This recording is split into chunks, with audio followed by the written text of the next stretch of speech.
Au nord de Londres, à la limite des quartiers de Paddington et Maida Vale, deux anciens canaux se rejoignent dans un des lieux les plus paisibles de la capitale britannique, le bassin de Paddington.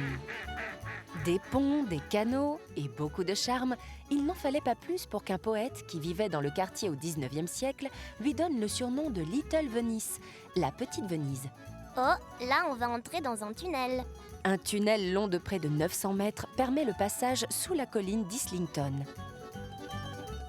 Le long des canaux, les péniches habitées et les maisons flottantes se sont multipliées ces dernières années. La raison ? L'augmentation des loyers, mais aussi un choix de mode de vie, car Little Venice, c'est un peu la campagne à la ville. Le canal mène à Camden Town, un des quartiers les plus excentriques et aussi un des plus animés de Londres. Camden Street, la rue principale, est connue pour son ambiance jeune et ses boutiques originales. Ambiance baba cool garantie.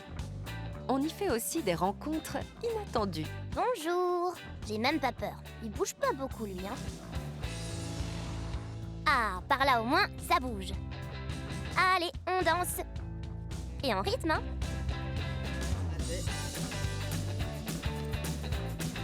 Bravo petit, fais comme moi. Le Camden Market est un immense marché, composé de plusieurs marchés différents, chacun avec sa spécialité. Avec parfois plus de 100 000 visiteurs le week-end, il est devenu la 4e attraction touristique de Londres. Lieu de rencontre, le marché de Camden rappelle que le quartier a toujours été fréquenté par les intellectuels de toutes les tendances. Avec ses galeries, il a aussi toujours attiré les artistes, qui y trouvent à la fois un public et des sujets d'inspiration. Regarde-moi. Vous voulez que je sourie ou pas? Cheese. Ah bah oui, c'est bien moi. J'aime bien les artistes, mais je commence à avoir faim, moi. Un des marchés est consacré aux spécialités du monde entier. Le Stables Market a été installé dans ce qui était autrefois un hôpital pour chevaux. Les marchés de Camden se visitent comme une véritable caverne d'Ali Baba.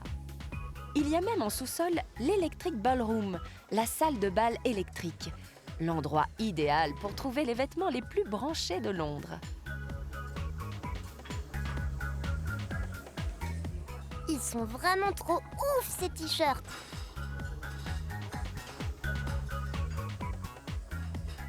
Et pour les touristes qui ne sont pas prêts pour la mode d'avant-garde, il reste heureusement les valeurs sûres. Eh ben moi, j'aime bien Londres.